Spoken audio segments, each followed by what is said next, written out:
What's up, ZBN? I'm Ron Strasser. And I'm Braylon Hunter. And today we interview Miss Kate and asked her a few questions about our school lunches. Now on to the interview.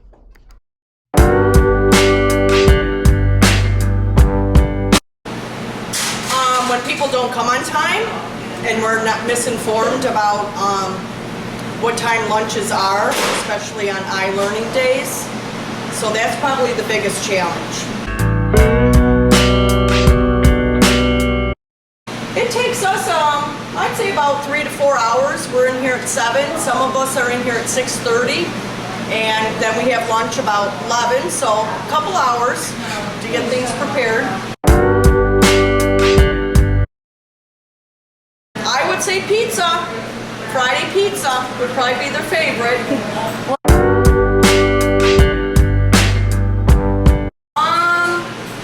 To make, I would probably, it's not mashed potatoes. I have to make them a lot and I don't like it. Beth usually does her chicken and noodles. So She doesn't like it either. And she doesn't like that either. So our favorite's probably something we could just put in the oven and bake a little more easier that day. Now it's time for a walk around the kitchen. Beth, we usually start about 10 o'clock cooking, about an hour before, and that's what Beth's doing now here with our ovens, and then we put them into the warmers, okay? This is usually the skillet where she makes chicken and noodles and stuff during the day, if that's what we have. This is a warmer too, where when Beth's done, she puts the stuff in and we bring them on the other side. We open the door and then we fill the case over here. This is our kitchen dish area, and then it goes all the way back here into the dish room, and we have dishwasher where we do all the dishes, okay?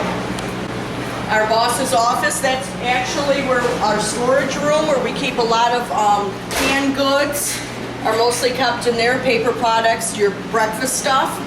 In the cooler here, we normally keep the fruits, anything, juice, anything that's not frozen usually stays in here. And then here's the cooler. And this is really cold, but everything's frozen in here, and this is where the pizza and the chicken nuggets and all that stuff comes from, okay? We hope this video taught you something you didn't know about our school lunches. And maybe make you appreciate our lunch ladies a little more. Remember to use your manners when going through the lunch line. Or even say a simple, have a nice day. I'm Ron Strasser. And I'm Braylon Hunter. Signing What's off. up, people? I'm Ellie Strader. And I'm Sydney Bauman. For this segment, we'll be sharing why Mr. Kramer's lessons are important for our lives. But why do we have these lessons, you may ask? We have these lessons for a reminder to make safe and smart choices in our lives. With these reminders, we can stop making dumb decisions and make a better and happier life. Well, these lessons wouldn't be here without Mr. Kramer. Let's go and review them. Why are the Wednesday lessons important? Oh man, the Wednesday lessons are invaluable to students because we learn about social and emotional learning. We learn about how to regulate our emotions, how to deal with conflict. We talk about bullying and anti-bullying. Basically anything that has to do with emotions and interpersonally how we relate to each other. That is going to help both in school, in your personal relationships, moving on when you're an adult.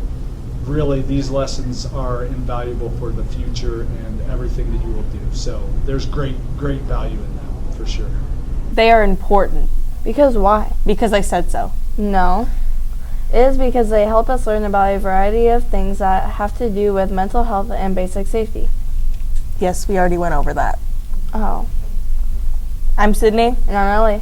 And this is ZBN. And I'm Isaac. And this is ZBN. As you know, the school dance is coming up.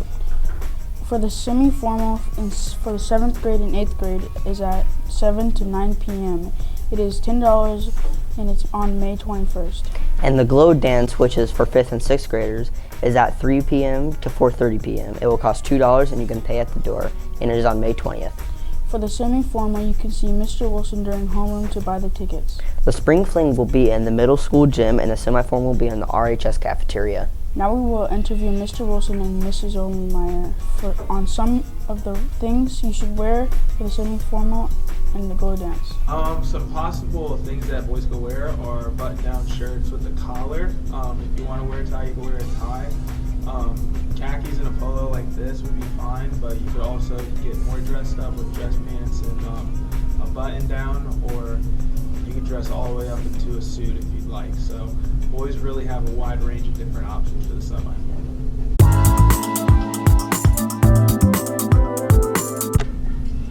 The glow dance is much less formal. You can wear what you wore to school that day.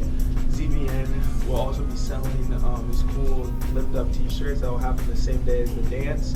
It's neon themed, so anything you have neon. You can have neon vests, hats, whatever you have, just neon all the way out. We'll also be selling glow sticks too that you could wear along with whatever you have. So for the semi-formal girls, you could wear a nice dress. Just make sure that that dress has straps, no strapless dresses. Make sure that your midsection is not showing. You could also do a cute skirt with a nice top or anything along those lines. Thank you, Mr. Wilson and Mrs. Overmeyer, for letting us interview you. But we have people that are going to both dances that we're going to interview. Most looking forward about the dance is spending time with my friends and having fun at school and after school. Looking forward most of the dance is hanging out with my friends and having a good time. Thank you for letting us interview you. I'm Justin. And I'm Isaac. Signing off. But with a little help and tips, it can be easier. I'm Izzy Hook. And I'm Ann Horben. And we'll be talking about some tips to be a better student and how to end the year off well. With it getting close to the end of the year, lots of students tend to lack doing their schoolwork and even getting distracted. Which is understandable. It's hard to stay focused when summer is just around the corner. We'll be interviewing some teachers about how to be a better student and how to end the year well.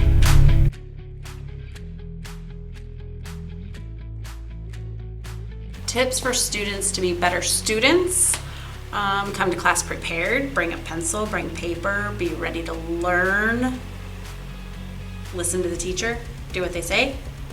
We're smart, listen to us.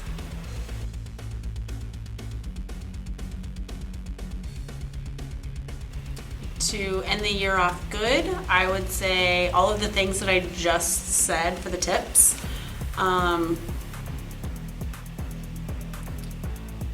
Own it all the way to the end. Like, don't stop because we're done testing, and don't quit because we're ready for summer break. Like, just keep working hard so you can push yourself so you're ready for the next year and the next year, and we just keep going, right? So that would be end off, like, to finish off strong. Just keep working hard.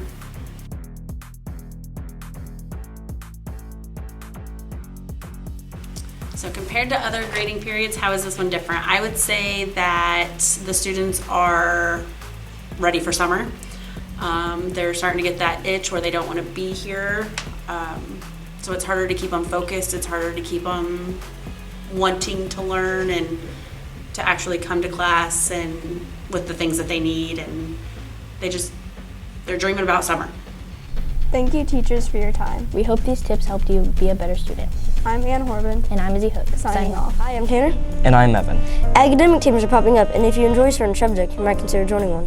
The subjects you can join are social studies, math, science, and English, but we'll only be interviewing the teachers who run social studies and math. Mr. Bernardus runs social studies, and Mrs. Pyer runs math. Now we will talk to Mrs. Pio about the math academic team. Academic teams are groups of students who get together to study and learn other different subjects, and then they get to go to other schools to compete against other academic teams from other schools.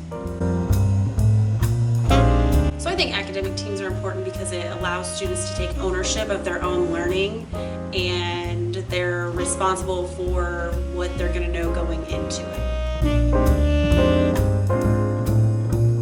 I think snacks are important, but I don't ever buy them in advance, so I have bribed them with Zebra Bucks, and I call it the Nerdy Math Team, so everybody wants to join the Nerdy Math Team. Now we'll talk to Mr. Bernardus about his team.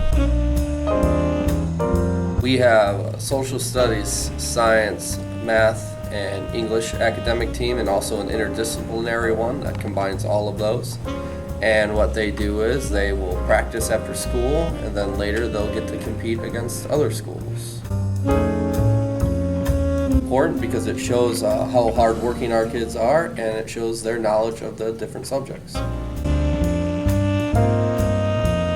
Well, we only have 1 week left, so I encourage people to join them next year.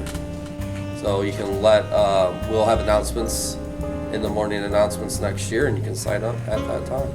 Thanks to Mrs. Pio and Mr. Bernadas for letting us interview them and giving us a better idea of the academic teams. I'm a chicken. And I'm a noodle. And this is Soup. And I'm Willow Camplain. Today we'll be talking about NJHS, how we got invited, why kids get accepted, the 30-day policy, and various other things. Before we go into further detail on other categories, me and Tanner will be talking about how we think we got invited.